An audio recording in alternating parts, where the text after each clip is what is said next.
नमस्कार दोस्तों, स्वागत है आप सभी का सिविल एकेडमी के इस यूट्यूब चैनल पर। आज हम देखेंगे, आज है हमारा लेक्चर 4 जो साइंस टेक्नोलॉजी सीरीज हम चालू किए हैं, उसमें लेक्चर 4 है हमारा और हम आज इसमें देखेंगे emerging technologies of industrial revolution 4.0। पिछले क्लास में हमने इंडस्ट्रियल रिवॉल्यूशन 4.0 के बारे में देखा था उसमें कैसे जो न्यू इमर्जिंग टेक्नोलॉजीज हैं वो कैसे इफेक्ट करती हैं सोसाइटी को। हमने उसमें IoT, robotics, AI, machine learning, facial recognition सभी चीज़ के बारे में स्मॉल्स में ब्रीफ में देखा था क्या क्या होता है। अब हम देखेंगे डिटेल्स में रोबोटिक्स और AI क्या है। आप ये सोच सकते हो कि इतना डिटेल में मुझे जानने की आवश्यकता नहीं है, बट ऐसा नहीं है।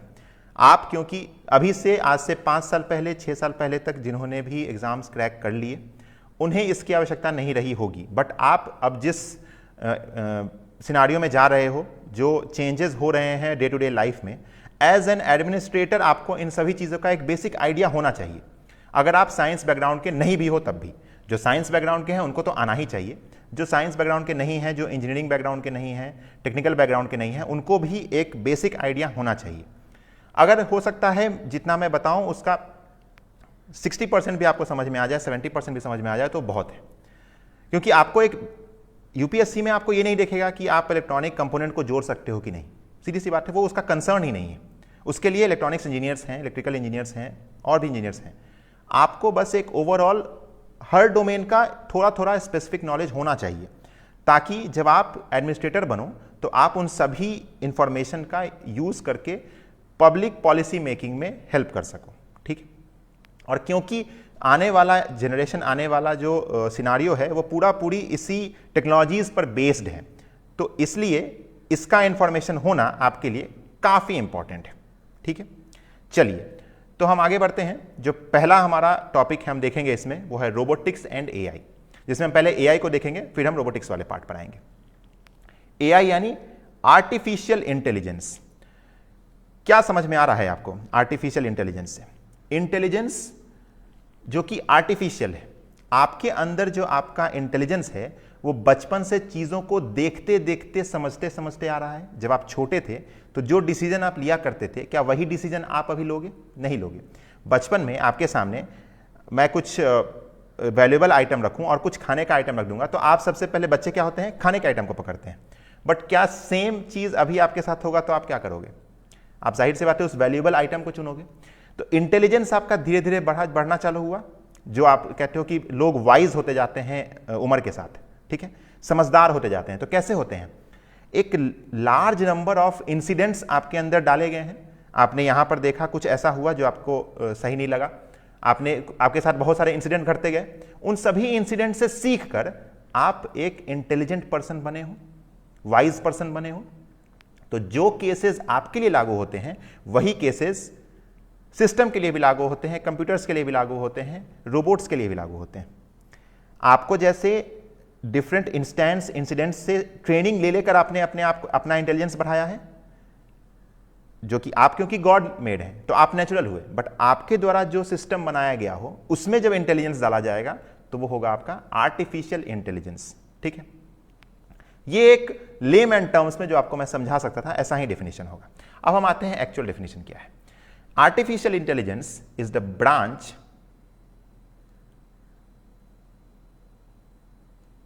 is a branch of computer science concerned with making computers behave like humans। जब कंप्यूटर्स, कोई सिस्टम, कोई रोबोट्स, कोई एल्गोरिथम जब ह्यूमंस की तरह सोचने लगे कि इस पॉइंट ऑफ टाइम पे अगर कोई ह्यूमन होता, कोई बंदा होता तो वो क्या सोचता, ऐसा अगर कोई रिस्पॉन्ड करने लगे तो वो आपका AI है। वो ब्रांच जो कहलाती है वो AI है, artificial intelligence. It refers to the ability of machines to perform cognitive task like thinking, perceiving, learning, problem solving and decision making. आप सोच सकते हो वैसे ही मशीन भी सोच सके। आप चीजों को ग्रैप्स कर सकते हो, लर्न कर सकते हो, सिस्टम भी लर्न करे। कोई प्रॉब्लम उसके सामने आया तो उस प्रॉब्लम को वो सॉल्व कर सके और अकॉर्डिंगली डिसीजन भी ले सके। तो ये आपका है आर्टिफिशियल इंटेलिजेंस। ठीक है, सेम चीज है। The term was coined in 1956 by John McCarthy. ये नाम ध्यान में रखिएगा, जॉन मैकार्थी। कभी कभी किसी MCQ में हो सकता है आपको एक लाइन ये भी दे सकता है, जॉन मैकार्थी, क्योंकि ये काफ़ी, मैंने इसको आई थिंक एसएससी के पेपर में देखा है, जॉन मैकर्थी के बारे में पूछा था, ठीक है, एसएससी जेई में पूछा था ये, एट द डार्थमाउथ कॉन्फ्रेंस MIT, ठीक है। चलिए, आपको मेरे स्लाइड्स में काफ़ी इंटरेक्टिव फोटोज दिखाई देंगे, मुझे पसंद है ऐसे चीज़ों को इंटरेक्ट करके बताना। क्यों? क्योंकि जो लाइंस होते हैं वो बोरिंग हो जाते हैं, ठीक है, आपको भी मज़ा आएगा। तो देखिए, artificial intelligence include technologies like pattern recognition. Pattern recognition से क्या समझे कि एक तरह का अगर कोई पैटर्न दिख रहा है, जैसे मान लीजिए आपने गूगल फोटोज तो यूज़ किया होगा, सभी लोगों ने यूज़ किया होगा। देखते हुए कभी कभी आपके पास नोटिफिकेशन आता है, इज दैट यू, और एक फोटो आपके सामने आता है। जब मान लीजिए आप किसी ग्रुप में हैं और उसमें एक छोटा सा ब्लर सा आपका फोटो है, बट सिस्टम उसको पहचान लेता है, अच्छा ये तो आप ही हो, तो लेकिन फिर भी आपसे पूछता है इज दैट यू, और नीचे 2 ऑप्शन होते हैं, येस नो, टिक का ऑप्शन होता है। ये कैसे वो कर पा रहा है? पैटर्न को देख पा रहा है। जैसे आपके बहुत सारे फोटोज आपने खींचे, तो सेम पैटर्न के फोटो अगर उसको दिख पा रहा है, जैसे सेम आईज हो, रेटिना हो, नोज के पोजीशन हो, जो बियर्ड है आपका उस तरह का हो। जनरली आप देखो, जब आप सारे फोटोज आपके मोबाइल में, आपके कैमरेज में बियर्ड में खिंचवाए हो, दाढ़ी के साथ खिंचवाए हो, और अचानक से बिना दाढ़ी के आ जाओ, तो आपको वो कोई और के साथ ट्रीट करता है, किसी और पर्सन के साथ उसको रिजेंबलेंस दिखाई देता है, क्योंकि अभी भी है तो वो सिस्टम ही, वो ह्यूमन नहीं है। तो ये हुआ आपका पैटर्न रिकॉग्निशन। मशीन लर्निंग क्या हुआ? मशीन लर्निंग हुआ डेटा को हम बहुत ज़्यादा ट्रेन करते हैं। जब हम सिस्टम को डेटा के थ्रू ट्रेन करते हैं, बहुत सारा डेटा देते हैं, बहुत सारा इमेजेस देते हैं, वीडियोस देते हैं, और उसके थ्रू उसको ट्रेन करते हैं, उसको हम कहते हैं machine learning. Neural networks, big data, self algorithms, इन सभी चीज़ों पे आगे बात करेंगे। AI is a complex technology that involves feeding a particular data into the machine and making it react as per various situations। जैसे मैंने फोटोज देना शुरू किए, इनपुट देना शुरू किया, तो उन सभी में उसने पैटर्न ढूंढना चालू कर दिया, और उससे वो इंटेलिजेंस दिखाया कि अच्छा ये, जैसे मान लो मेरा नाम कुमार है, कुमार के 50 फोटोज मैंने डाले, तो अब अगर मेरा कहीं रैंडम से कोई फोटो इनपुट होगा ना, किसी मान लीजिए, जैसे आपने देखा होगा, आई थिंक न्यू मूवी, आपने पठान मूवी बहुत लोगों ने जरूर देख लिया होगा। उस पठान मूवी में दीपिका पादुकोण एक जगह किसी कैमरे के सामने आती है, और जो सिस्टम है उसको तुरंत आइडेंटिफाई कर लेता है कि ये वही लड़की है जिसके इनपुट्स बहुत जगह से अवेलेबल है। कैसे? क्योंकि उसको बहुत सारे इनपुट से ट्रेन किया गया है कि अगर ऐसा चेहरा दोबारा कभी कहीं पर दिखे तो उसको ट्रीट करे एज अ वो कुमार है या वो दीपिका है, कुछ ऐसा, ठीक है। तो AI is about creating self learning patterns. वो खुद से लर्न भी कर रहा है, पैटर्न को देख रहा है, ठीक है, ताकि जब उससे साथ कोई क्वेश्चन आ सके तो उसका आंसर दे सके, ठीक है। जैसे आप यहां पर देख सकते हो, ये जो इस लड़की का जो चेहरा है, इसमें कई सारे इसने पॉइंट्स बन रखे हैं, न्यूरल्स जो नेटवर्क्स हैं वो कनेक्टेड हैं। इसको वो ट्रेस कर रहा है कि वो जो चौड़ाई कितना है, लंबाई कितना है, या फिर दोनों के बीच का डिफरेंस कितना है। इन सभी चीज़ों को वो मशीन जो एल्गोरिथम है वो ट्रेन कर रहा है अपने आप को। सेम ऐसा ही पैटर्न का चेहरा जब उसके सामने आएगा तो वो कंपेयर करेगा दोनों के बीच में, ठीक है। जैसे यहाँ पर देखो आप, दोनों के चेहरे में जो नेटवर्क बना यहाँ पर, दोनों में अंतर है, तो वो डिफ्रेंशिएट कर पा रहा है कि नहीं नहीं ये चेहरा इससे अलग है। जब सेम पैटर्न बनने लगेगा तो वो डिफ्रेंशिएट नहीं कर पाएगा, फिर उसको और माइन्यूट डिटेल्स देने पड़ेंगे। जैसे मैंने आपको कहा ना कि आपके पास बियर्ड नहीं है, जैसे दाढ़ी यहाँ पर नहीं है, और कोई और बंदा है जिसका दाढ़ी नहीं है, और दिखने में दोनों सिमिलर हो जाएं, तो वो जो एल्गोरिथम है, जो सिस्टम है, वो दोनों को एक जैसा ही ट्रीट करेगा, ठीक है।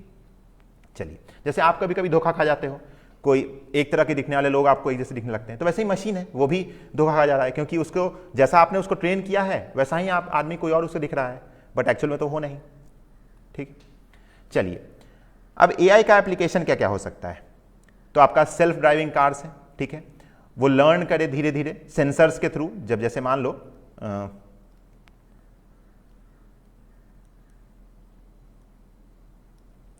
जैसे मान लो आप कहीं पे जा रहे हो इस रास्ते पर, और यहां पर आपका गाड़ी है,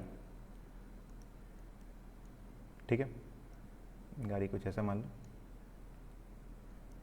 हाँ, ये गाड़ी है, ये आप ट्रेवल कर रहे हो, कछुआ जैसा दिख रहा है बट मान लो वो गाड़ी है, ठीक है, आप ट्रेवल कर रहे हो, तो आपके गाड़ी के चारों तरफ सेंसर्स लगे हुए हैं। तो जैसे ही कोई बगल से आपके पास कोई गाड़ी आया तो उसने सेंसर को सेंस कर लिया कि अच्छा नहीं, यहाँ से मुझे थोड़ा सा लेफ्ट हो जाना है, थोड़ा सा राइट हो जाना है। तो ये सभी क्या है? सेंस कर रहा है और डिसीजन खुद से ले रहा है। तो क्या हो गया आपका? ये आर्टिफिशियल इंटेलिजेंस के एप्लीकेशंस हो गए। फिर आपका हुआ digital assistants and smart speakers. Google, Alexa, Cortana, Siri, जो एंड्रॉयड यूज़ करते हैं उसके लिए तो गूगल असिस्टेंट है, जो सिस्टम यूज़ करते हैं पीसी कोर्टाना यूज़ करते हैं, या फिर जिनके पास एप्पल के प्रोडक्ट्स हैं वो लोग सिरी यूज़ करते हैं। तो ये सब क्या हुए, ये डिजिटल असिस्टेंट्स एआई ही हैं। मैं आपको बताऊं, स्मार्ट स्पीकर जैसे एलेक्सा है या फिर आपका इको डॉट्स हैं। हुआ क्या था, अब इस न्यूज़ का कितना प्रामाणिकता है, बट मैंने अपने कुछ कलीग से सुना था कि जो हाई लेवल के एम्प्लॉयज़ थे ना अमेजॉन के, जब एलेक्सा इंडिया में लॉन्च हुआ था तो एलेक्सा इंडियन लैंग्वेजेस को ग्रैस्प नहीं कर पा रहा था, क्योंकि इंडिया में हर 100 किलोमीटर के बाद भाषा बदल जाती है, बोली बदल जाती है, खान पान के तरीके बदल जाते हैं। तो हुआ क्या कि जैसे ही आप लैंग्वेज थोड़ा सा चेंज करोगे, जैसे भोजपुरी, मैं बिहार का हूँ तो बिहार में कई सारे भाषाएं हैं, भोजपुरी है, मैथिली है, बजिका है। तो अगर मान लो मैंने भोजपुरी के लिए उसे ट्रेन किया है तो जब मैथिली बोलूँगा तो वो समझ नहीं पाएगा। हुआ वही, उसे हिंदी के लिए ट्रेन किया गया था। बट इंडिया में प्रॉपर हिंदी कोई नहीं बोलता है, मिक्सिंग तो जरूर रहता है। या फिर जो लोकल लैंग्वेज भी है, चाहे कन्नड़ा हो, तेलुगु है, तमिल है, मलयालम है, तो प्रॉपर मलयालम कोई नहीं बोलता है। आइदर उसमें कुछ इंग्लिश मिक्स हो जाएगा, कुछ हिंदी के टर्म्स मिक्स हो जाएंगे। तो होता क्या है कि वो एलेक्सा उसे ट्रीट नहीं कर पा रहा था। तो फिर अमेजॉन ने कुछ डिसीजन लिया। उसने क्या किया, जितने भी उसके हायर ऑफिशियल्स थे ना, उन सभी को एलेक्सा उसने बांट दिया कि आप इससे जितना बात कर सकते हैं उतना बात कीजिए, ताकि वो बस इनपुट ले सके, अपने आप को ट्रेन कर सके। एक बार इन्वेस्टमेंट उसका लगा कुछ लोगों को वो डिवाइस देने में, बट क्या हुआ, उसने अनलिमिटेड डेटा ग्रैस्प कर लिया। ठीक है, लोग उससे बात कर रहे हैं। अब जैसे बच्चे एलेक्सा ये प्ले कर दो, Alexa play this one, Alexa, तो टोन भी हो रहा है, अलग अलग बच्चे, अलग अलग जो फैमिली मेंबर्स हैं, अलग अलग टोन में उसको दे रहे हैं, तो डेटा जा रहा है। ठीक है, तो ये सब आपका एआई का एग्जांपल है। ट्रांसलेशन, जो आप गूगल ट्रांसलेट करते हो, जो आप बोलते हो, आप देखते हो ना वो वाइब्रेशन होते रहता है, जो गूगल असिस्टेंट में जो आप कुछ सर्च करते हो या फिर इंग्लिश टू हिंदी जब ट्रांसलेट करते हो उसमें। फेशियल रिकॉग्निशन बेस्ट एग्जांपल है एआई का, जो मैंने आपको पैटर्न बताया अभी कि फेस के पैटर्न को वो रिकॉग्नाइज करता है। मेडिसिन में आप अगर देखो तो जैसे आप कभी आपने बहुत सारे ऐसे वेबसाइट्स हैं जहाँ पर आप ऑनलाइन कंसल्टेंस ले सकते हो, प्रैक्टो है या फिर और भी बहुत सारे हैं। उसमें बॉट्स का ऑप्शन होता है, बगल में चैट बॉक्स बना होता है। आप चैट बॉक्स पर क्लिक करते हो, आपसे पूछता है कि क्या परेशानी है, आपको कफ तो नहीं है, स्नीज तो नहीं हो रहा है, सर में दर्द तो नहीं है। उसके हिसाब से वो आपको कुछ मेडिकेशन सजेस्ट करता है। ये नहीं कहता है कि आप ले लो, वो सजेस्ट करता है कि ये प्रॉब्लम हो सकता है, आप इसको ऐसे कर सकते हो, बट कंसल्ट अ डॉक्टर। तो ये क्या हुआ, उसके पास ऐसे बहुत सारे आए होंगे डेटा कि हाँ मेरा, जैसे आप केमिस्ट के पास जाते हो, बोलते हो ना केमिस्ट को, सर माथा में बहुत दर्द हो रहा है, मुझे एक डिस्प्रिन दे दो या फिर कोई ऐसा दवा दे दो जिससे सर दर्द ठीक हो जाए। उस केमिस्ट को कैसे पता है, क्यों, वो दुकान चला रहा है पिछले 10 साल से, 25 साल से, 15 साल से। जितने भी लोग आए हैं उसके पास माथा दर्द का अगर मान लो किसी डॉक्टर का प्रिस्क्रिप्शन भी है, तो सर दर्द हो रहा है तो उस डॉक्टर ने ये प्रिस्क्राइब किया है, तो अब वो अपने आप को ट्रेन कर चुका है कि अच्छा सर दर्द हुआ तो ये दवा देना है, गले में खराश है तो ये दवा देना है। तो वैसे ही ये जो चैट बॉट्स हैं ये अपने आप को ट्रेन कर रहे हैं। आपने ये क्वेरीज डाला, शुरुआत में उन्होंने डॉक्टर से कंसल्ट किया, अब इनके पास सफिशिएंट डेटा हो चुका है तो अब ये डायरेक्टली सजेस्ट करते हैं। ठीक है, जैसे हमारे गांव में कहते थे लोग, अरे वो तो कंपाउंडर है, कंपाउंडर भी डॉक्टर है, हो गई चाहिए। कहे कंपाउंडर डॉक्टर कैसे हो गया, लोगों को ऐसा लगता था कि जो काम डॉक्टर कर रहा है देखते देखते कंपाउंडर भी सीख चुका है। जो रेगुलर कोर वर्क है, जो इंजेक्शन लगाना, ड्रेसिंग करना, तो ये सभी चीजें कंपाउंडर कर लेता है, तो लोग को लगता है कंपाउंडर भी डॉक्टर है। तो वैसे ही जो यहाँ पे आपके चैट बॉट हैं मेडिसिन फील्ड में, तो उसको भी एज अ एआई का एग्जांपल मान सकते हैं आप। कंपाउंडर डॉक्टर नहीं होता है, इस चीज को ध्यान में रखना। फिर आपका आता है एग्रीकल्चर सेक्टर। एग्रीकल्चर सेक्टर में आपको मैंने अभी लास्ट सेशन में आपको मैंने एग्जांपल दिया था कि अगर मान लो कि किसान के पैदावार को हम बढ़ा पा रहे हैं कुछ ऐसे टेक्नोलॉजी से, जैसे मान लो पेस्ट कंट्रोल है, जो कीड़े हैं वो जो भी आपके फसल है उसको खा जा रहे हैं। हम अगर इनिशियल स्टेज में पता कर लें उस लीव्स को देखकर, फली को देखकर कि इसमें कीड़े लग चुके हैं, हो सकता है कभी कभी विजिबल नहीं हो, कितना कौन सा कीड़ा है क्या है ट्रेस कर सके। अगर मैंने बहुत सारा डेटा लिया, जैसे मान लो हो सकता है शुरुआत में टाइम लगेगा, 2 साल 3 साल मेरे पास डेटा आया कि मान लो मेरे पास गेहूं का फल है, गेहूं का मैंने क्रॉप लगाया है। अब गेहूं के क्रॉप में उसके पत्ते में, उनके बालियों में कुछ छेद आने लगा, मैंने उसको फोटो लिया, उसके बार बार उसको वो देखा, ऐसे बहुत सारे फोटोज लेके मैंने एल्गोरिथम सिस्टम में डाला, तो मुझे पता चला कि अगर इस स्टेज पे ऐसा हुआ है तो इस कीड़े के कारण ऐसा हुआ है, या फिर इस क्लाइमेटिक कंडीशन में ऐसा हुआ है, इस कारण से इसमें चीज हो रहा है। तो हम उस क्लाइमेटिक कंडीशंस को बचा सकते हैं, उस क्रॉप को उस क्लाइमेटिक कंडीशन से बचा सकते हैं, उस कीड़ों से बचा सकते हैं, पार्टिकुलर स्प्रे करेंगे, पार्टिकुलर पेस्टिसाइड डालेंगे, पार्टिकुलर फर्टिलाइजर डालेंगे, तो होगा क्या, पैदावार बढ़ेगा। तो ये कैसे होगा, आर्टिफिशियल इंटेलिजेंस। बिजनेस सेक्टर में अगर आप देखो तो जो रेगुलर वर्क है, जैसे जो डॉक्यूमेंटेशन है या फिर जो सेल्स का कुछ डेटा है, तो ये सब आपका एआई के थ्रू हो सकता है। एजुकेशन फील्ड में तो काफ़ी ज़रूरत है, जितने भी आपके नॉन टीचिंग स्टाफ्स का जो वर्क है वो तो आसानी से एआई से हो सकता है। इवन टीचिंग स्टाफ्स में भी अगर आप देखो तो जैसे आप कोई टीचर है, वो अपना कंटेंट तैयार करके जाता है क्लास में पढ़ाने, हर बार उसको अपडेट करना पड़ता है। तो अगर ऐसा हो कि जो डेटा अभी अवेलेबल है इन्वायरमेंट में या फिर न्यू जो चेंजेस हो रहे हैं, वो खुद ब खुद सिस्टम उसको नेट से उठाकर और आपके पीपीटीज में ऐड कर दे, आपके स्लाइड्स में ऐड कर दे, तो टीचर का काम बचेगा। टीचर अपने क्वालिटी इनरिचमेंट में ध्यान दे सकता है। अभी जैसे आपने न्यूज़ पढ़ा होगा कि चैट जीपीटी काफ़ी फेमस हुआ था। चैट जीपीटी ने यूपीएससी का एग्जाम दिया और 50% तक भी वो अपना सॉल्व नहीं कर पाया था जो क्वेश्चंस थे। तो इससे हमें क्या पता चला कि हम ट्रेन सही से नहीं कर पाए थे चैट जीपीटी को। ठीक है, उसके पास सारे ऑप्शंस मतलब आप गूगल से उठाकर वो दिखा दे रहा है, बट जो भी आप क्वेश्चन डाल रहे हो उसका क्वेरी, उसका आंसर वो गूगल से उठाकर आपको दे रहा है, बट अभी भी उसको डेटा, ट्रेन डेटा की आवश्यकता है। यहाँ पर इंटेलिजेंस पूरी तरह से उसको आया नहीं है अभी। ठीक है, फिर आपका आया मैन्युफैक्चरिंग सेक्टर और इंटेलिजेंट रोबोट्स। जो मैंने आपको कहा पिक एंड ड्रॉप वाला सर्विस था, अब रोबोट्स काफ़ी चेंज हो चुके हैं। पिक एंड ड्रॉप से आप देखो तो अगर हम 2035 और 2070 की बात करें तो इंडिया का भी ड्रीम है कि हमारे पास भी एक अपना रोबोटिक आर्मी हो। इट्स नॉट लाइक कि वो किसी पर आक्रमण करने के लिए हो, but as a thought process है। ड्रीम नहीं कह सकते हैं या फिर मोटिव गोल नहीं कह सकते हैं, अभी थॉट प्रोसेस है ये। फिर आपका स्मार्ट सिटीज़ एंड इंफ्रास्ट्रक्चर में आपको एआई का काफ़ी यूज़ होगा कि कैसे आप चीज़ों को फ्यूचर मतलब जब बनने से पहले आप उसको देख सकते हो कैसा वो दिखेगा, कैसा वो हो सकता है एआई के थ्रू। जैसे आपने अभी कुछ दिनों पहले last year, I think last to last year, जब कोविड चल रहा था, उस समय एक काफ़ी क्रेज़ चला था कि लोग अपना चेहरा अपने 25 साल बाद आप कैसा दिखोगे वो देख रहे थे ऐप के थ्रू। चेहरे पे झुर्रियाँ पड़ गई हैं, बाल सफ़ेद हो चुके हैं, यहाँ पर झुर्रियाँ पड़ रही हैं। तो ये कैसे हो रहा है, एक लॉन्ग रेंज में आपको डेटा दिए जा रहे हैं, जैसे बच्चे का फोटो, उसके बड़े होते हुए फोटो, फिर उसके बुढ़ापे का फोटो, ऐसे डालते गए और तब वो पैटर्न देख लिया कि अच्छा ऐसे ऐसे होने पे इसमें चेंजेस हो रही हैं। तो ये आपका क्या हो गया, एआई के थ्रू हो रहा है।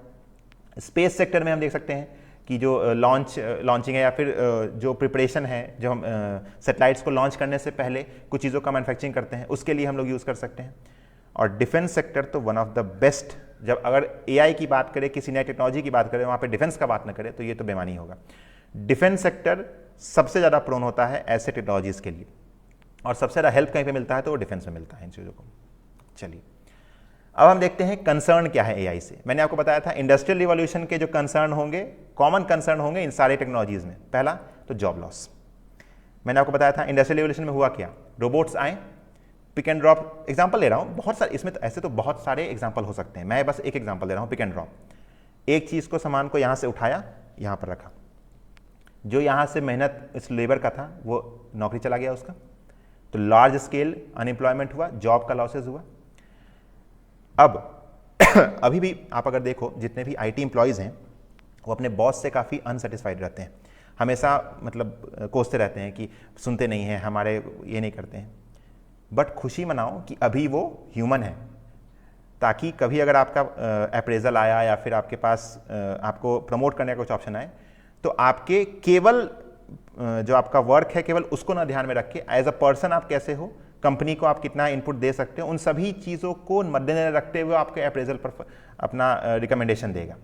बट जब आपका बॉस एक रोबोट होगा, एक सुपरवाइजर होगा, एक बॉट होगा, एक एल्गोरिथम होगा, आपने जो जो इनपुट्स दिए, अगर वो उसके जो इनपुट उसके पास गिवन है उससे मैच खाते हैं तो हो सकता है आप 100% पास हो, अगर नहीं खाते हैं तो आप आउट हो, आप फेल हो। तो आपके जो पार्शियल, जो हम लोग कहते हैं ना स्टेप मार्किंग, वो स्टेप मार्किंग का फेज भी खत्म हो जाएगा। तो ये एक कंसर्न है। फिर आप देखो कि ह्यूमन एरर है। अब जैसे एग्जांपल मैंने यहाँ पे लिख रखा है, मैं कुछ दिन पहले भी देख रहा था कि जो माइक्रोसॉफ्ट का इल फेटेड चैटबॉट था, इसने क्या किया, ये एक चैटबॉट था जो खुद से ट्वीट करता था, मतलब उसको है कि रेगुलर टाइम पर कुछ ऐसे ट्वीट्स करने हैं। अब क्योंकि ये 16 घंटे में इसको वापस ले लिया गया, क्यों? क्योंकि इसने जैसे ही स्टार्ट किया और इनपुट लेना शुरू किया तो जितने भी ट्विटर यूजर्स थे, अब देखिए ट्विटर एक ऐसा जगह है जो कि काफ़ी ऑटोनोमस टाइप का है, तो वहाँ पर आपको बहुत से रॉन्ग कंटेंट भी मिल जाएंगे।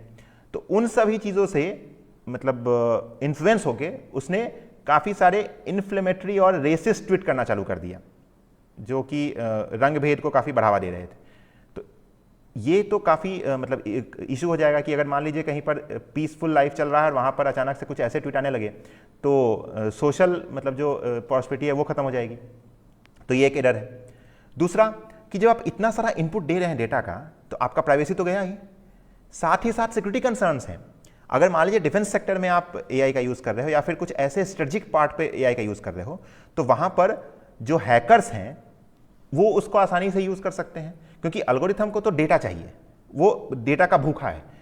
तो उसका एडवांटेज ये हैकर्स ले सकते हैं कि कुछ डेटा डाल के उस पूरे को एज अ कंट्रोल ले ले, सुपरवाइज कर सकें वो, जो आपका होता भी जनरली। जैसे मैंने आपको लास्ट क्लास में एग्जांपल दिया था कि आपने एक्सेस दे दिया अपने मीडिया का, अपने टेलीफोन डायरेक्टरी का, तो अब वो सारा एक्सेस है उनके पास, अब उसका वो कैसे यूज़ करते हैं वो तो उनके ऊपर है। और लास्ट में आता है कि कोई अपना क्रिएटिविटी नहीं रह जाता है। जो इनपुट जैसा आपने ट्रेन किया है वो केवल उसको रिस्पॉन्ड करेगा, खुद से कुछ सोच नहीं पाएगा। जैसे अगर आप देखो तो जनरली कंपनीज फ्रेशर्स को क्यों हायर करती हैं? क्यों? क्योंकि इनके पास फ्रेश ब्रेन होता है। हो सकता है एक बंदा जो कि 40 साल से एक कंपनी में है, 30 साल से कंपनी में है, अब वो एक तरह से ढल चुका है, उसके सोचने का तरीका एक तरह का हो चुका है, अब वो एक ही डायरेक्शन में सोच सकता है, इधर उधर दिमाग नहीं लगाता है ज़्यादा।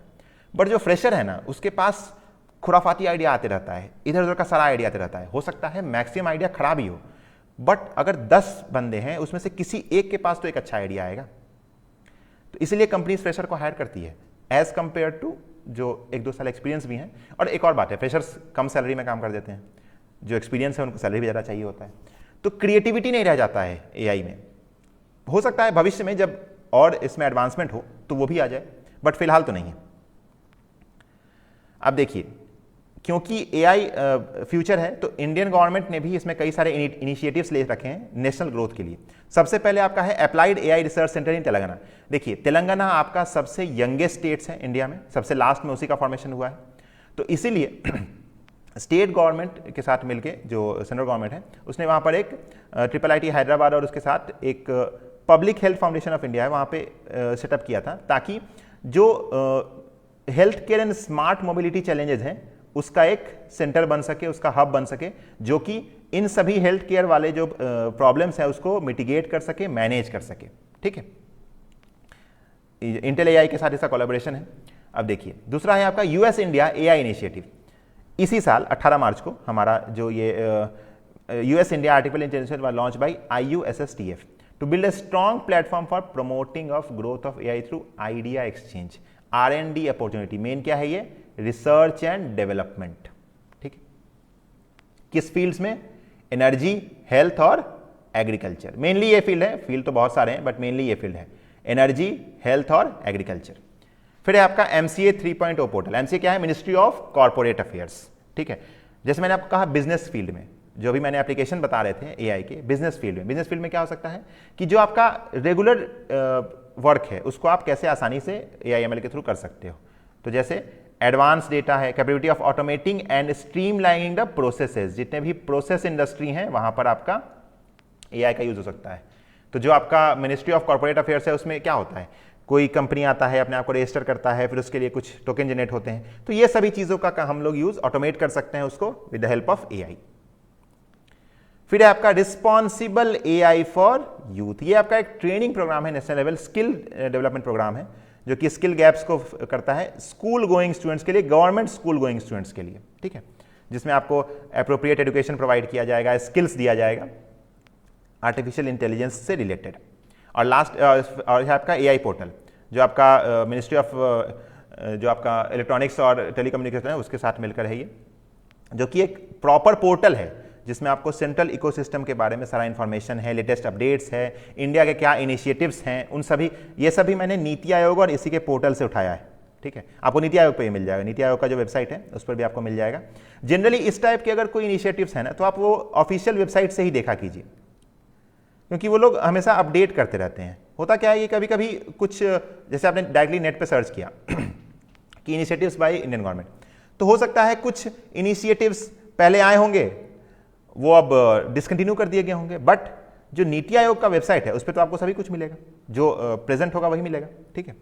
और लास्ट में आपका है नेशनल रिसर्च फाउंडेशन। क्या है कि जो नेशनल एजुकेशन पॉलिसी है उसने एनआरएफ को एस्टेब्लिश किया है ताकि एक कोऑर्डिनेशन बन सके रिसर्च ऑन डेवलपमेंट और इंडस्ट्री और एकेडमिया तीनों। जैसे होता क्या है, हमारे यहाँ R&D एक जगह हो रहा है, इंडस्ट्री कहीं और है, और एकेडमिक्स में हम कुछ और ही पढ़ रहे हैं। जो आपका मैक्सिमम इंडियन जो यूनिवर्सिटीज़ हैं उसमें एकेडमिक्स हम करंट सिनारियो से 25-30 साल पीछे हैं। जो सिलेबस है अभी भी उसको मेंटेन करना बहुत जरूरी है, अपग्रेड करना बहुत जरूरी है। तो इन तीनों का सिंक्रोनिज्म हो सके, एकेडमिक्स, R&D और इंडस्ट्री, इन तीनों के सिंक्रोनिज्म में चीजें वर्क हो, ठीक है।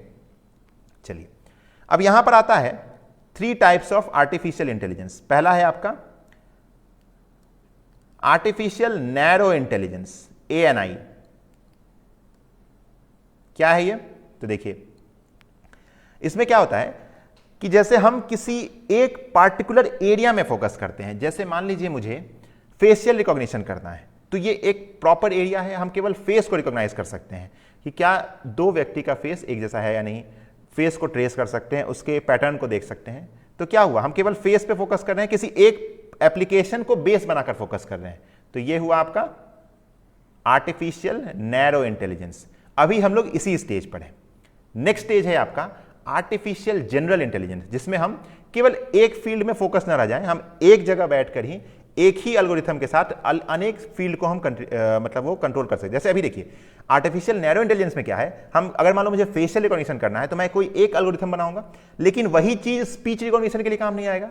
जो मैं बोल रहा हूं उसको रिकॉग्नाइज करने के लिए, क्योंकि उसमें साउंड वेव्स है, तो उसको रिकॉग्नाइज करने के लिए कोई और एल्गोरिथम यूज होगा। लेकिन जो फेस का जो कट है उसको देखने के लिए, उसको ट्रेस करने के लिए, उसके पिक्सल्स को देखने के लिए कोई दूसरा एल्गोरिथम यूज हो रहा होगा। दोनों एल्गोरिथम अलग अलग हैं।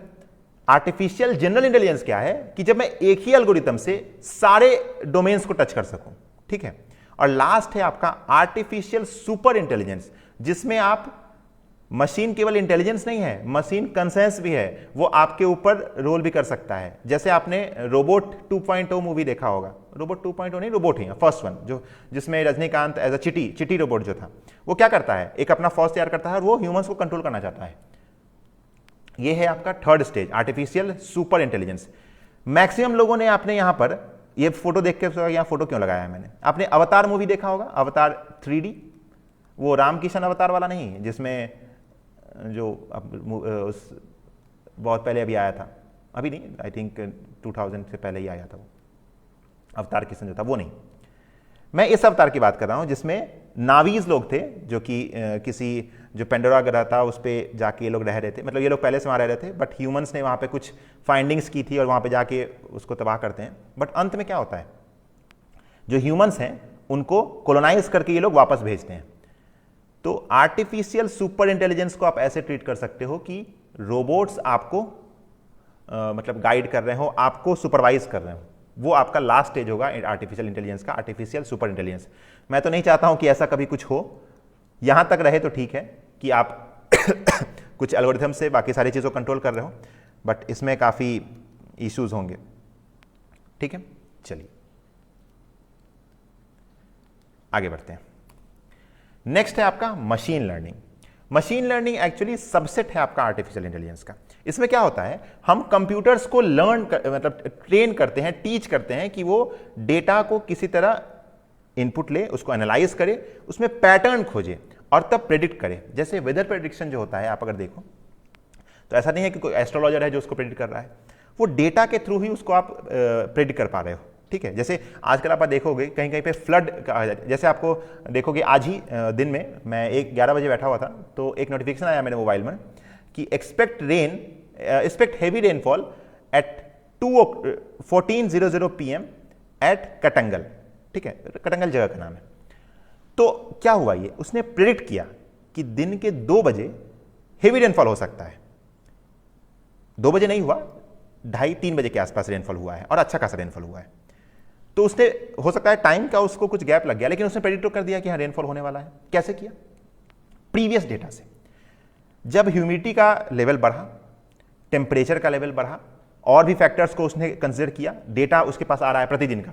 आज मान लीजिए 8 तारीख है, 8 तारीख 9 तारीख है, 10 तारीख है, 11 तारीख है, 12 तारीख है, सभी का डेटा उसके पास आया। 7 तारीख है, 7 का डेटा आया, 8 का डेटा आया, 9 का डेटा आया, 11 का डेटा आया, 13 का डेटा आया, 25 का डेटा आया। 25 दिन का डेटा उसके पास है। ह्यूमिडिटी का लेवल, टेम्परेचर का लेवल, सन लेवल, सनराइज कितना है, वाटर लेवल कितना है, सी लेवल, ये सभी चीज़ का डेटा उसके पास आ चुका है। अब उसने देखा, सिस्टम ने देखा कि इस पार्टिकुलर लेवल पर रेनफॉल हुआ था आज से लगभग 6 महीना पहले, 3 महीना पहले। आज भी कुछ ऐसा ही डेटा मेरे पास आ रहा है, तो संभव है कि रेनफॉल होगा।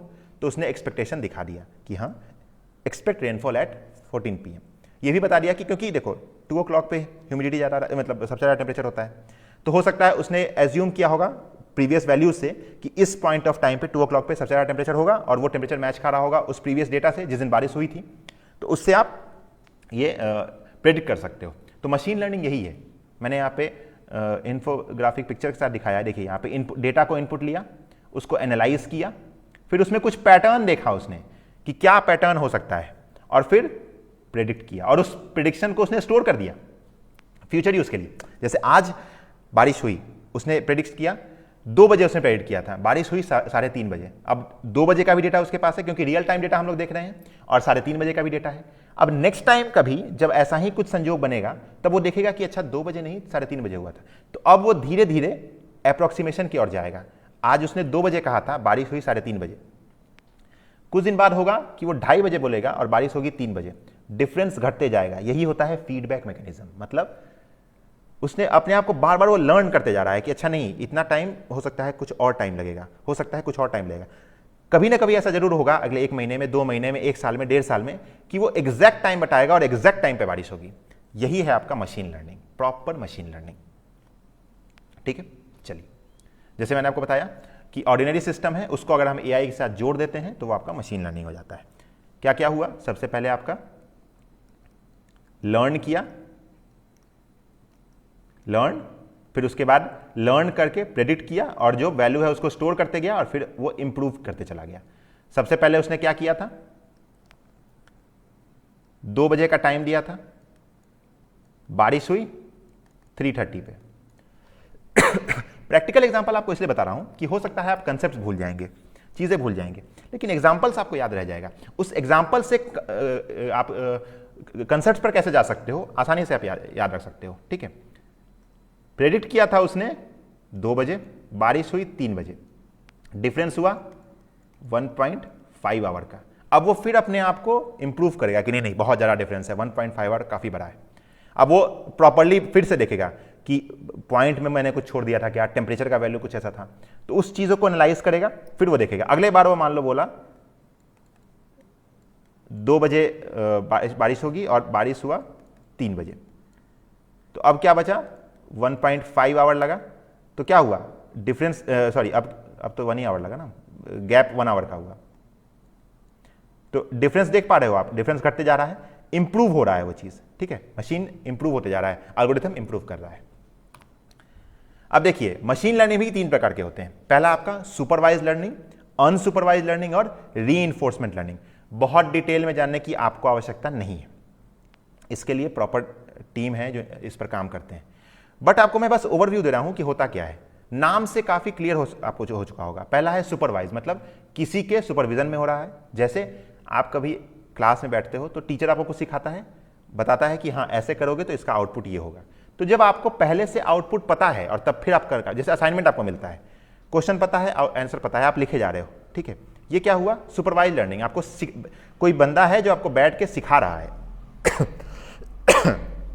जैसे मान लो मैंने कुछ इनपुट दिया किसी सिस्टम को कि 5 रुपए में 100 केले मिलते हैं, मैंने एज अ इनपुट दे दिया। अब जब भी मैं 5 रुपए डालूंगा तो मुझे वो 100 केले ही देगा। ये बहुत ही हाइपोथेटिकल सिचुएशन है, 5 रुपए में 100 केले कहीं नहीं मिलते हैं। मैं बस ऐसे ही कर, चलो 100 रुपए में 5 केले, ये तो हो सकता है। 100 रुपये 400 रुपये में वो याद है ना, कुछ ट्विटर पे कुछ आया था 3 केले या 4 केले पे, जो एक कोई एक्टर था काफ़ी बवाल मचाया था कि 5 स्टार होटल में उसे 400-500 रुपये में 4 केले मिल रहे थे या 2 केले कुछ ऐसे ही मिल रहे थे। खैर हटाओ उसको। सुपरवाइज लर्निंग क्या हुआ कि आपको किसी सुपरवाइजर के प्रेजेंस में आप लर्न कर रहे हो, यानी आपको आउटपुट पहले से पता है। ठीक है, क्या हुआ, फेशियल रिकॉग्निशन में हमने इनपुट देते जा रहे हैं, अब जो नया डेटा आएगा उससे मैच करेगा, तब देखिए अच्छा ये तो वही आदमी है। ये हो गया आपका सुपरवाइज लर्निंग। अनसुपरवाइज लर्निंग क्या हुआ, क्लस्टर्स फॉर्म करता है, इसको पहले से कोई डेटा हमने नहीं दे रखा है। जैसे पहले सुपरवाइजरी में क्या किया था, मैंने बता दिया था सिस्टम को कि ये कुमार है, इसका 50 फोटो तुम ले लो, अब देख लो, अब कभी भी कहीं ये दिखाई देगा तो तुम ट्रेस कर लेना कि हाँ ये कुमार है। अनसुपरवाइज लर्निंग में मैंने ऐसा कोई फोटो उसको नहीं दिया है, मैंने उसको कुछ नहीं दिया है, अब वो खुद से आइडेंटिफाई कर रहा है। उसके पास 50,000 फोटो आए, उसने देखा कि जो 1000 फोटो है इसमें कुछ एक पैटर्न दिखाई दे रहा है, तो ये 1000 पैटर्न वाले, सेम पैटर्न वाले पिक्चर्स को उसने एक क्लस्टर में बांट दिया। अच्छा ये एक अलग क्लस्टर हो गया। फिर उसने देखा कि ये जो 15,000 का जो है फोटोज हैं वो एक आदमी जैसा दिख रहा है, मतलब इसमें बहुत सारा पैटर्न में मैचिंग है, तो उसको एक अलग क्लस्टर में उसने मेंटेन कर दिया। तो ऐसे ही वो क्लस्टर्स में बांटते चला जाता है। ये हुआ आपका अनसुपरवाइज लर्निंग, जो कि आप देख भी पा रहे होगे, जो फोटोज यहां बन रखे हैं एक जैसे फोटोज हैं ये दोनों, और इसको अलग कर दिया। तो जो सुपरवाइज लर्निंग है उसमें वो ट्रेस कराया कि हाँ यही बंदा है। ये क्लस्टर में अलग अलग क्लस्टर्स में बांट दिया सॉरी, अलग अलग क्लस्टर्स में बांट दिया वो। ठीक है, और लास्ट है आपका रीइंफोर्समेंट लर्निंग। एरर से लर्न कर करके, जैसे मान लो उसने क्लस्टर में बांटा लेकिन फिर उसको लगा कि नहीं एरर है, ये तो वो नहीं है, फिर उस 15,000 में से कुछ फोटोज को वो इसमें वापस बैक लाया। क्यों? क्योंकि उसे लगा नहीं ये इसमें मैच नहीं कर रहा है, ये इसमें भी मैच कर रहा है, मैक्सिमम जो 80% मैच है इसके साथ है, तो वो उसको खींच के वापस इसमें ले आया। तो वो बार बार लर्न कर रहा है। ठीक है, अपडेट कर रहा है, अपग्रेड कर रहा है। मैंने यहाँ पर डिटेल में लिखा है, आप उसको एक बार गो थ्रू कर लेना, मैं से बता देता हूँ। Most common type of machine learning in this method the computer is given a set of label data. मैंने पहले से उसको बता रखा है कि ये जो 50 फोटो हैं वो कुमार के हैं। ठीक है, और जब नया कोई टेस्ट डेटा उसके पास आएगा तो वो बोलेगा कि अच्छा ये तो कुमार का ही फोटो है, वो मैच कर लेगा उससे। अगला है जो आपका अनसुपरवाइज्ड है, इसमें मैंने कोई उसको इंफॉर्मेशन दिया नहीं है, is not given any information, वो बस अपने आप से वो पैटर्न खोजता है।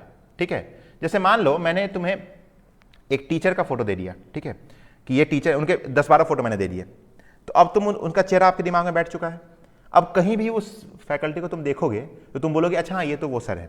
ठीक है, लेकिन मान लो कि मैंने तुम्हें कोई डेटा नहीं दिया है, ठीक है, और तुम्हारे सामने 10-12 फैकल्टीज के बहुत सारे फोटोज आ रहे हैं, तो तुम करोगे ना कि हाँ, तुम सेग्रीगेट तो कर सकते हो कि अच्छा हाँ ये जो 15-20 फोटो हैं ये एक फैकल्टी के हैं, ये जो 15-20 फैकल्टी फोटोज हैं ये दूसरे फैकल्टीज के हैं, ऐसे ऐसे। तो यही वो सिस्टम भी कर रहा है। ठीक है, और लास्ट है आपका रीइंफोर्समेंट लर्निंग। जैसे मैंने आपको एग्जांपल दिया कि आप कभी अपने बियर्ड वाले फोटो और नॉन बियर्ड वाले फोटो में देखो तो डिफरेंस आपको पता चलेगा, क्योंकि आप ह्यूमन हैं। बट कभी कभी क्या होता है कि जो एल्गोरिथम है, सिस्टम है, वो उसको ट्रेस नहीं कर पाता है, तो वहां पर क्या होगा, वो हो सकता है जैसे मान लो 2 लेवल्स हैं, लेवल ए और लेवल बी। यहां पर देखो मैं बताता हूं, ये जैसे एक लेवल है और ये आपका दूसरा लेवल है। अब मान लो 50 फोटोज को उसने लेवल ए में डाला और 60 फोटोज को उसने लेवल बी में डाला, जिसमें से एक ऐसा बंदा था जो कि एक्चुअली है तो वो बी का, बट वो चला गया ए में। क्यों? वही नॉन बियर्ड होने के कारण जो उसका फेस का जो रिकॉग्निशन हुआ वो ए में हो गया। अब ये एरर ट्रेस करेगा और फिर वो अपने आप को सुधारेगा, इसमें हो जाएगा 49 और ये हो जाएगा 61। तो ये क्या हुआ आपका रीइंफोर्स लर्निंग, मतलब डिसीजन को सुधार रहा है। ठीक है, यही आपका न्यूरल नेटवर्क के रूप में मैंने आपको जो स्क्रीन पे आप देख पा रहे हो न्यूरल नेटवर्क के रूप में दिखाया है। मशीन लर्निंग के 3 टाइप्स हैं, पहला आपका सुपरवाइज्ड, फिर अनसुपरवाइज्ड और लास्ट में आपका रीइंफोर्समेंट लर्निंग। आपका एग्जांपल्स भी दे रखा है, जैसे सुपरवाइज में आपका इमेज क्लासिफिकेशन है, कस्टमर रिटेंशन है, कौन सा कस्टमर है हमारा, डायग्नोस्टिक के बारे में है, आइडेंटिटी फ्रॉड डिटेक्शन है। जब ये पीपीटी आपको मिलेगा तो इसको आप नोट डाउन कर लेना, पीपीटी के भरोसे मत बैठना। ठीक है, क्योंकि लास्ट में आप पीपीटी नहीं देखोगे, वह अपना नोट्स देखोगे। जो आप खुद से हाथ से लिखते हो ना, वही आपको बाद में याद रह जाता है। मैंने देखा है बहुत लोग, सर पीपीटी दे दीजिए, सर पीपीटी दे दीजिए, सर पीडीएफ नहीं भेजा आपने। आप लिखो तो। मैं तो इसीलिए इस क्लास को मैं लाइव नहीं ले रहा हूं। क्यों? लाइव लेने पे क्या होगा कि आपको 1.5 घंटा मेरे सामने बैठना पड़ेगा, अगर मैं 1.5 घंटे की क्लास ले रहा हूं। मैं आपको वीडियोस अपलोड कर रहा हूं, क्यों? क्योंकि आप इसको 2x पे आराम से देखो, बट नोट्स खुद से बनाओ। मैं जो बोल रहा हूं अगर आप समझ पा रहे हो तो बहुत अच्छी बात है, जो नहीं समझ पा रहे हो उसको नोट डाउन कर लो। मैं तो इसलिए हिंदी में भी बोल रहा हूं, बस टर्म्स हो सकता है मैं इंग्लिश में यूज कर रहा हूं, बट मैं हिंदी में आपको समझा रहा हूं कि कैसे वो यूज हो रहा है। जो टॉपिक्स हैं देखिए, इमेज क्लासिफिकेशन, मतलब इमेज को हम क्लासिफाई कर रहे हैं अलग अलग कैसे। सेकेंड आपका अनसुपरवाइज लर्निंग है। अगर आपको याद हो तो कई जगह मैंने देखा भी है, और ये एक्चुअल फैक्ट है कि जितना ज़्यादा सेंस ऑर्गन का आप यूज़ करते हो पढ़ते समय, उतना चीज़ें आपको याद रहती हैं। हाथ से लिख रहे हो, कान से सुन रहे हो, आंख से देख रहे हो, तो जाहिर सी बात है मैक्सिमम चीज़ें यूज़ हो पा रही हैं। तो पढ़ाई वाले इन्वायरमेंट में बैठे हो तो जाहिर सी बात है आपको चीज़ें लंबे टाइम तक याद रहेंगी। और ये सब चीज़ें तो याद रखनी चाहिए आपको, क्योंकि ये सब चीज़ें नेसेसिटी हैं आज की। आज अगर आप मोबाइल चला रहे हो, आप अगर देखे हो, आप फेसबुक पे कुछ एक वीडियो को लाइक करते हो, रिकमेंडेशन में आपको वैसे ही वीडियोस आते हैं। इंस्टाग्राम के आप लोग आजकल बहुत रील्स का बहुत चलन है, यूट्यूब पे शॉर्ट्स का बहुत चलन है। एक तरह आपने एक शॉर्ट्स को देखा, वैसा ही शॉर्ट्स आपको रिकमेंडेशन में बार बार आता है। रील आपने एक देखा, वैसे ही रील आपको बार बार रिकमेंडेशन में आता है। तो ये क्या हुआ? ये है आपका AI, आर्टिफिशियल इंटेलिजेंस। उसने आपको देख लिया कि हाँ अच्छा, इस बंदे को ये वाला इस टाइप का जो टैग्स हैं, टैग वर्ड्स हैं, ये सब चीज़ पसंद आ रही हैं, तो वो वैसे ही टैग्स वाले चीज़ को आपको सामने दिखाते रहता है। ठीक, ये सभी चीज़ें आपके वर्ल्ड से कनेक्टेड हैं, आपके जो आप रियल लाइफ में फेस कर रहे हो आसपास में, उससे कनेक्टेड हैं। टेक्नोलॉजी एडवांसमेंट है, अगले 10 साल में ये सब चीज़ें काफ़ी ज़्यादा हैंडी हो जाएंगी। तो इसकी आपका अगर इनका इन्फॉर्मेशन है तो जाहिर सी बात है, कभी मान लो केवल यूपीएससी के लिए ही नहीं, आपके जनरल इन्फॉर्मेशन के लिए भी जरूरी है। आप किसी पॉइंट पर कुछ बोलना चाह रहे हो, कहीं पे आप कोई ऐसे लिख रहे हो, कुछ बोल रहे हो, आपके पास टॉपिक्स होने चाहिए, आपके पास डेटा होना चाहिए ताकि आप उसको रिप्रेजेंट कर सको। ठीक है, चलिए आगे बढ़ते हैं। अब आता है डीप लर्निंग। सबसे एक बड़ा सर्कल है आर्टिफिशियल लर्निंग, उसके अंदर का सबसेट है मशीन लर्निंग, और मशीन लर्निंग का सबसेट है डीप लर्निंग। ठीक है, डीप लर्निंग के बारे में बहुत ज़्यादा आपको जानने की जरूरत नहीं है। डीप लर्निंग आप इतना समझिए कि एक पार्ट है मशीन लर्निंग का, जो कि एम्फेसाइज करता है चीज़ों को मल्टी लेवल पे ले जाने में। जैसे हम लोग कहते हैं ना, मैंने आपको बताया कि आर्टिफिशियल इंटेलिजेंस का 3 स्टेज होता है। पहला कि जो आपका जनरल है, जो आप स्पेसिफिक है, नैरो लाइन है, और दूसरा आपका जनरल है, और थर्ड आपका जो सबको कवर करता है। तो वैसे ही जो मशीन लर्निंग है वो आपका मिड वाला स्टेज है, और डीप लर्निंग काफ़ी डिटेल में जाके उसके सारे डोमेन्स को टच करता है। ठीक है, चलिए अब हम आते हैं रोबोटिक्स पर। AI हमने पढ़ रखा है, आर्टिफिशियल इंटेलिजेंस, और रोबोटिक्स पर हम बात करेंगे। मैं जरा पानी पी लेता हूं, बोलते बोलते थक गया हूं, थ्रोट दुखा रहा है। ठीक है, चलिए ऐसे इंट्रोडक्शन का जरूरत नहीं है, बट मेरा नाम है कुमार एस भावेष्णु, लिखा हुआ है इसे फिर से बोल दे रहा हूं। तो हम अब हम शुरू करने जा रहे हैं रोबोटिक्स को। क्या है रोबोटिक्स? देख के तो आपको फील आ ही रहा होगा कि मैं किस चीज़ों पर बात करने जा रहा हूं, क्या सिनारियो होगा। तो देखिए, robotics is a branch of technology that deals with the design, construction, operation, structural reposition, manufacture and application of robots. Robot यहां पर देख के कितना अच्छा लग रहा है, छोटा सा क्यूट सा रोबोट है ये। अब देखिए रोबोट होता क्या है। Robot is any automatically operated machine that replaces human effort through it may or may not resemble a human being in appearance or perform a function in a human like manner.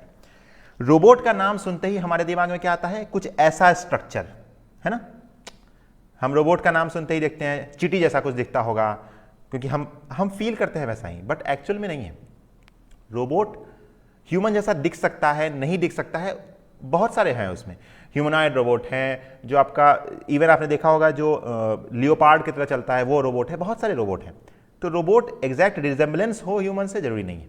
वही इसने लिखा है कि robot is an automatically operated machine that replaces human effort through it may और may not resemble a human being. Human effort को कम कर दे, replace कर दे, और जरूरी नहीं है कि वो रिजेंबल ही करे। जैसे मैंने आपको अभी लास्ट क्लास में दिखाया था, जब IR पढ़ा रहा था, इंडस्ट्रियल एवोल्यूशन, उसमें मैंने एक एग्जांपल दिया था कि जो आपका वो रोबोटिक आर्म था, वो एक सामान को एक जगह से उठाकर दूसरी जगह पर रख रहा है। वो तो ह्यूमन जैसा दिख नहीं रहा था, बट वो भी एक रोबोट है। तो रोबोट कैन रिजेंबल और कैन नॉट। ठीक है, एक और चीज, वो सभी चीज को हम रोबोट कह सकते हैं अगर उसमें मूवेबल मैकेनिज्म है, मतलब वो मूव कर सकता हो, सेंसर्स के थ्रू उसको कंट्रोल हो रहा हो, उसके पास प्लानिंग हो कैसे कैसे मूव करना है, ऊपर नीचे दाएं आए बाएं, उसकी तरह एक्चुएशन हो, कंट्रोल कंपोनेंट्स हो, उसको कैसे कंट्रोल करना है, उसमें डेटा इनपुट है, प्रोग्राम्स हम इनपुट कर सकते हैं, तो वो सभी आपके रोबोट कहलाएंगे। इवन जो आपका रोबोट्स हैं वो फिजिकल हो सकते हैं और वर्चुअल भी हो सकते हैं। जैसे आप सभी आदमी एस्पिरेंट्स हैं तो टेलीग्राम चैनल तो आपने यूज़ किया ही होगा। कई सारे टेलीग्राम चैनल्स पे जब आप कुछ लिंक डालते हो तो अचानक से उस लिंक को डिलीट कर देता है वो, ठीक है, और आपको एक मैसेज आता है कि you are not allowed to put any external links. ठीक है, ये क्या है? ये भी आपका बॉट ही है, हम उसको बॉट कहते हैं। जो फिजिकल है उसको हम लोग रोबोट कहते हैं और जो नॉन फिजिकल है हम उसे बॉट कहते हैं। ठीक है, चलिए अब हम आते हैं कि नेक्स्ट टॉपिक पे, लॉज ऑफ रोबोटिक्स। लॉज क्या क्या है? तो देखिए इसमें 3 लॉज हैं। जो आपका एक आइजैक असिमोव हुए थे, जो फिक्शन ऑथर थे, उन्होंने साइंस फिक्शन के ऑथर थे, उन्होंने इसको टर्म दिया था लॉज ऑफ रोबोटिक्स। पहला लॉ क्या है? A robot may not injure a human being और through inaction allow a human being to come to harm. Robot किसी भी कारणवश ह्यूमन बीइंग को हार्म नहीं पहुंचाएगा, या ह्यूमन बीइंग अगर खुद को हार्म पहुंचाना चाह रहा है तो उसको होने नहीं देगा वो। ठीक है। दूसरा लॉ क्या कहता है कि a robot must obey the orders given it by human beings except where such orders would conflict with the first law. जैसे ह्यूमन ने रोबोट को कुछ ऑर्डर दिया काम करने का, उसे वो करना ही करना है, लेकिन अगर कभी ऐसा हो रहा है कि वो ह्यूमन को डिस्ट्रॉय करने का ऑर्डर दे रहा है तो वो नहीं करेगा। जहां पर फर्स्ट लॉ वायलेट हो जाएगा वो काम नहीं करेगा। और थर्ड लॉ क्या है? A robot must protect its own existence as long as such protection does not conflict with the first और सेकेंड लॉ। रोबोट अपनी सुरक्षा तब तक करेगा जब तक कि कुछ ऐसा सिचुएशन नहीं हो जिसमें कि ह्यूमंस को इफेक्ट हो रहा हो, यानी फर्स्ट और सेकेंड लॉ वायलेट हो रहे होंगे। ऐसे केस में वो अपने आप को प्रोटेक्ट नहीं करेगा, वो खुद को मर जाने देगा, खुद को अपने आप को वो तबाह कर लेगा। ठीक है, वो सुसाइड कर लेगा, आप समझ लो ऐसा ही। तो रोबोट हमारा क्या है? जब तक हमारे कंट्रोल में है तब तक हमारे लिए बहुत अच्छा है, बट अगर कंट्रोल में नहीं है तो वो काफ़ी इशू क्रिएट करेगा। ठीक है, चलिए अब हम देखते हैं रोबोट्स के कंपोनेंट क्या क्या हैं। यही मैं आपको बता रहा था, यही है आपका रोबोटिक आर्म। यहां पर जो एंड इफेक्टर है ना, देखिए डिटेल आपको बहुत ज़्यादा जरूरत नहीं है जानने की, मैं बस आपको गो थ्रू करवा रहा हूं कि कभी अगर आपके सामने कभी कुछ ऐसा आए तो आपके लिए कुछ नया ना दिखे। जरूरी नहीं है आपको इन सभी चीज़ों को याद रखना कि मैनिपुलेटर क्या होता है, एक्चुएटर क्या होता है, कंट्रोलर क्या होता है। मैं बस बता रहा हूं कि ये चीज़ें उसमें होती हैं। एक बार गो थ्रू कर लीजिए, वीडियो को आराम से देख लीजिए, भविष्य में कभी आपके सामने कुछ अगर ऐसा आ गया तो आपको कुछ नया ना लगे। एंड इफेक्टर क्या है? हैंड्स ऑफ रोबोट, ये वाला जो पोर्शन है, ठीक है, जिससे वो उठाएगा, लास्ट का पोर्शन, ठीक है, ये वाला। मैनिपुलेटर क्या है? जो आर्म्स हैं, ये आपका पूरा मैनिपुलेटर कहलाता है। एक्चुएटर्स आपका ये जो जॉइंट्स हैं, ये वाला पॉइंट, ये वाला पॉइंट, ये वाला पॉइंट, जिससे वो मूव करेगा ऊपर नीचे दाएं बाएं, कितना मूव कर सकता है, कितना डिग्री ऑफ फ्रीडम है, कितना दूर तक हो जा सकता है, 90 डिग्री, 180 डिग्री, पूरी घूम सकता है, 360 डिग्री घूम सकता है, ये होगा। और लास्ट है आपका सेंसर्स, जो इसको कंट्रोल करेगा। ठीक है, कंट्रोलर क्या होता है? Brain of robot. जैसे कंप्यूटर में सिस्टम में सीपीयू होता है, वैसे ही कंट्रोलर होता है जो आपके रोबोट का ब्रेन होता है, कंट्रोल करता है, उसमें प्रोग्रामिंग्स होते हैं, ये सभी। अब देखिए जो आपके टाइप्स ऑफ रोबोट्स हैं, मैंने आपको बताया था रोबोट्स कई तरह के हो सकते हैं, ह्यूमनॉइड भी हो सकते हैं जो देखने में ह्यूमन जैसे लगे, या फिर आपका, तो देखिए पहला आपका इंडस्ट्रियल रोबोट है, जो आपका अभी मैंने जो आपको दिखाया वो इंडस्ट्रियल रोबोट ही है, चीज़ों को इधर से उधर उठा के रखने के लिए इंडस्ट्रीज में यूज़ होता है। फिर आपका मोबाइल रोबोट्स है, जैसे बॉट्स हो गए। रोलिंग रोबोट्स हैं जो कि मूव नहीं करते हैं, रोल करते हैं। ठीक है, उसके बाद है आपका वॉकिंग रोबोट्स, जैसे आप इस तरह का देख सकते हो, मैं आपको लास्ट में दिखाऊंगा अभी। और फिर आपका स्टेशनरी रोबोट, जो कि एक जगह पर स्टिल हैं और मूवमेंट बस उनके आर्म्स कर रहे हैं, जैसे मैंने अभी आपको दिखाया वो, ये क्या है? स्टेशनरी है। इसका जो ये देखिए जो बेस है वो तो स्टेशनरी है, बस ये मूव कर सकता है इधर से उधर। ठीक। और फिर आपका आता है ऑटोनोमस रोबोट्स, जो कि आपने ड्रोन्स देखे हैं, ये सब क्या है? ऑटोनोमस रोबोट्स हैं। रिमोट कंट्रोल आपका ड्रोन का एग्जांपल हो जाएगा। ऑटोनोमस में आप देख सकते हो कि खुद से वो मूव करे, उसके पास सेंसर्स हों, और रिमोट कंट्रोल में आपका जाएगा ड्रोन्स, ये सब। ठीक है। देखिए ये जो चीज़ है इंडियन मिलिट्री रोबोट्स, ये मैं आपके लिए छोड़ रहा हूँ, आप बस इसको एक बार पढ़ लेना। दक्ष क्या है, निशांत क्या है, पंछी क्या है, रुस्तम है, रुस्तम आपका नेवी का, आपने रुस्तम मूवी भी देखा होगा, उसी से इंस्पायर्ड है। औरा है, लक्ष्य है, नेत्र है, पवन है, ये सभी आपको डिफेंस के रोबोट हैं। नाम ध्यान में रखिएगा, और नाम बहुत कॉमन है, जैसे देखिए जिस चीज़ से रिलेटेड है उससे ही रिलेटेड नाम है। जैसे पंछी है तो ये क्या है आपका एयर फील्ड से रिलेटेड है। वैसे ही आपका जो रुस्तम था, रुस्तम साहब क्या कर सकते हो, रुस्तम मूवी आई थी जो जिसमें जो कैप्टन था वो नेवी का था, तो नेवी का है वो रुस्तम। उसके बाद फिर आप देखो यहाँ पे नेत्र है, ये आपका Indian light weight autonomous UAV है जो सर्वेलेंस के लिए है। नेत्र क्या होता है, आंख से हम देखते हैं, सर्वेलेंस के लिए है नेत्रा। पवन क्या है, हवा में है, तो अनमैन्ड एरियल व्हीकल है, ठीक है, डीआरडीओ का है, एईडी के थ्रू। तो ये सब चीज़ें आप ध्यान में रख सकते हो, इसको एक बार गो थ्रू कर लेना। मैं पीपीटी टेलीग्राम चैनल पे अपलोड कर दूंगा, पिछले जो 2 क्लास में उसके भी, और 3 क्लास में उसके भी, और इसके भी अपलोड कर दूंगा, ठीक है। अब देखिए एप्लीकेशन ऑफ रोबोटिक्स क्या हो सकता है। जैसे आप यहाँ पर देख पा रहे हो कि जो 2 रोबोट्स हैं यहाँ पर फिक्स्ड हैं, और ये कार को मतलब या तो पेंट कर रहे हैं या फिर सोल्डरिंग कर रहे हैं, वेल्डिंग कर रहे हैं, कुछ उसमें मतलब उसमें सेटअप कर रहे हैं। तो ये क्या हो रहा है, असेंबली लाइन में रोबोट्स के थ्रू हम प्रोडक्शन कर रहे हैं। तो मैन्युफैक्चरिंग इंडस्ट्री में हो गया, ठीक है, ऑटोमोबाइल हो गया, या ऑटोमोबाइल सेक्टर हो गया। इलेक्ट्रॉनिक्स में अगर आप देखो तो जब हम पीसीबी डिजाइन करते हैं, जैसे आपका मोबाइल है, मोबाइल में आपका मदरबोर्ड होता है, कैसे छोटे छोटे छोटे छोटे कंपोनेंट्स होते हैं उसमें। तो आपको क्या लगता है कि ह्यूमंस हाथ से ऐसे कर पाएंगे? पॉसिबल ही नहीं है। तो उसके लिए एकदम माइन्यूट डिटेल्स वाले एकदम पतला सा पतला पिन होगा, वो जाके वहाँ पर उसको सोल्डरिंग करेगा, उसको सेटअप करेगा, कंपोनेंट्स को डालेगा, उसमें छेद करके उसमें फिर उसको सोल्डर करेगा, सेटअप करेगा।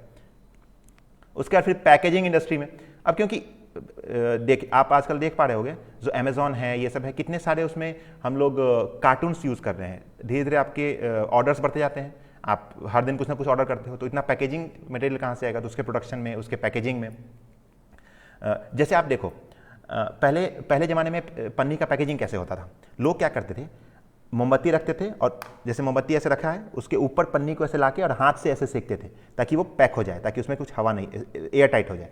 अब क्या होता है, तुम किसी भी खाने वाले जगह पे चले जाओ, जब खाना पैक करवाते हो, क्या करता है, एक पन्नी का लेयर ऊपर डालता है और मशीन होता है उसके अंदर डालता है, वो हीट से उसको पैक कर देता है। तो ये क्या हुआ, ये भी एक रोबोट ही हुआ जो आपके काम को आसान कर रहा है, ठीक है। बहुत लो लेवल का है बट आपके काम को आसान तो कर ही रहा है। मिलिट्री एप्लीकेशंस में तो रोबोट का आप समझ ही रहे हो कि अगर कुछ ऐसे एरियाज़ हैं जहाँ पर आप जा नहीं सकते हो, ड्रोन्स यूज़ कर सकते हो, या फिर कुछ ऐसे ह्यूमनॉइड रोबोट जो वहाँ पर जाके हार्श क्लाइमेट में देख सकें, जैसे सियाचिन वाला एरिया है, या फिर और भी ऐसे पहाड़ी इलाकों। हेल्थ एंड मेडिसिन, जिसमें आप जैसे कुछ सर्जरीज़ हैं जहाँ पर जो रोबोट्स हैं उसका जो एक्यूरेसी है, एफिशिएंसी है, वो 99% से ज़्यादा है, तो वहाँ पर आप इसका एप्लीकेशन देख सकते हो। स्पेस एक्सप्लोरेशन में आप जैसे बात चल रही है सूर्य तक जाने में, तो आदित्य L1 का जो मिशन है, वैसे ही बहुत सारे मिशन होंगे जहाँ पर ह्यूमंस के लिए सर्वाइव कर पाना बहुत मुश्किल है, बट हम रोबोट्स बना सकते हैं, ऐसे मटेरियल से बना सकते हैं जो वहाँ पर सर्वाइव कर सके, जो उसके मेल्टिंग पॉइंट, बॉइलिंग पॉइंट को झेल सकें। तो ऐसे में हम स्पेस एक्सप्लोरेशन कर सकते हैं। माइनिंग में जो हार्श क्लाइमेट होता है नीचे, जहाँ पर ऑक्सीजन लेवल कम होता है, उस सब चीज़ों में हम लोग रोबोट्स का यूज़ कर सकते हैं, क्योंकि है तो ये मशीन, है तो ये मतलब मटेरियल ही है ना। तो इसको हम लोग अगर देख लें कि उस क्लाइमेटिक कंडीशन में वो अगर सर्वाइव कर पा रहा है तो अच्छी बात है। या फिर डिज़ास्टर मैनेजमेंट में आप देख सकते हो, जब कहीं पर फ्लड आ गया, वहाँ पर कुछ है तो हम इन रोबोट्स के थ्रू राहत सामग्री पहुंचवा सकते हैं, वहां से लोगों को रेस्क्यू करवा सकते हैं, ठीक है। अब देखिए मैं आपको 3 वीडियोस दिखाने जा रहा हूं। ये तीनों वीडियोस एक्चुअली मेरे ही मोबाइल के द्वारा लिए गए हैं। इन वीडियोस को देखिए, ये तीनों रोबोट के एग्जांपल्स हैं। जैसे ये जो पहला आपका रोबोट है, ये देखिए, ये एक छोटा सा प्यारा सा रोबोट है, ये खुद से उठ रहा है। ये गिर गया था, इसे मैंने गिरा दिया था, अब ये खुद से उठा। कैसे उठा ये आप ये देखना। जनरली कोई बच्चा अगर गिर जाता है तो कैसे उठता है, अपने दोनों हाथ धीरे से पैर को किया, अपने आप को धीरे से उठाया, एक जगह एक हाथ को नीचे रखा और तब धीरे से उठ रहा है। ये सिस्टम क्या हुआ, मैंने इसको ट्रेन किया है, ऐसे प्रोग्राम्स मैंने ऐसे डाले हैं कि ये इसको उस तरह से उठ सके, और फिर धीरे से उठ के खड़ा भी हो गया। तो जैसे एक बच्चा उठता है एग्जैक्टली वैसे ही वो उठा है, ठीक है। अब आते हैं नेक्स्ट वीडियो पे। नेक्स्ट वीडियो में आप जब देखो किसी किसी पालतू जानवर को जब आप माथे पर ऐसे ऐसे धीरे से उस पर हाथ फेरते हो तो कैसे वो रिलैक्स हो जाता है, वो देखना इसमें आप सेम चीज़ वैसा ही होगा। जब मैं उसको हाथ फेरा तो देखना वो कैसे अपने आप को रिस्पॉन्ड करेगा। वो देखिए अपने आप को वो रिस्पॉन्ड कर रहा है। वो क्या कर रहा है, मैंने उसको ऐसे प्रोग्राम उसके अंदर फेड किए हैं, ठीक है, ताकि वो उस तरह से रिस्पॉन्ड कर सके। और जब इससे मैं बात कर रहा हूँ उसी बीच में ये भी रिस्पॉन्ड कर रही है पीछे से। इसका नाम है पेपर, ठीक है, पेपर बॉट। देखिए जब आवाज़ कहीं से आता है तो ये उसको रिस्पॉन्ड बैक करता है।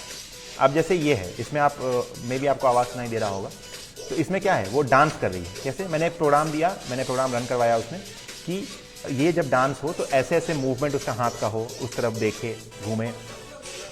ये तो आपका डांसिंग का है। यहां पर आप देखो, ये नीचे देख रही थी, जैसे ही यहां से किसी ने कुछ बोला इस साइड में, ये पलट के इधर देखी, यानी साउंड को रिकॉग्नाइज करके इसने यहां पर मूवमेंट को देखा। ये आपके रोबोट्स के कुछ एग्जांपल्स हैं जो कि मैं आपके साथ शेयर करना चाह रहा था ताकि आपको क्लैरिटी थोड़ा मिले रोबोटिक्स के बारे में, ठीक है। अब देखिए, ये रोबोटिक्स और एआई के बारे में इतना इंफॉर्मेशन मुझे लगता है आपके लिए मोर देन सफिशिएंट है। और भी कुछ जब कुछ न्यूज़ में, मैगजीन्स में आपके पास सामने आए तो उसको पढ़िए। आपको मैंने बेसिक्स क्लियर करवा दिए। अब इन बेसिक्स पर हो सकता है कुछ क्वेश्चंस बने जो कि करंट सिनारियो से रिलेटेड है। जैसे कुछ कोई रोबोट आया हो नया इंडिया में, इंडिया ने कहीं से परचेज किया हो, तो उसके बारे में तो न्यूज़ में ही आएगा, तो वो आपको देखना पड़ेगा।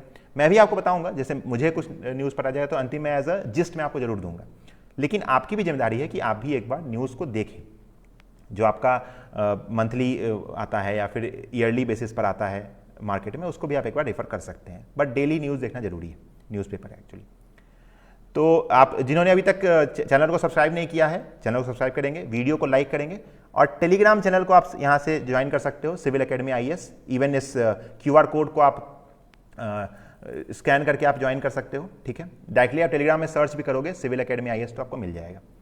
तो मिलेंगे हम फिर नेक्स्ट सेशन में। तब तक के लिए धन्यवाद। जय हिंद, वंदे मातरम।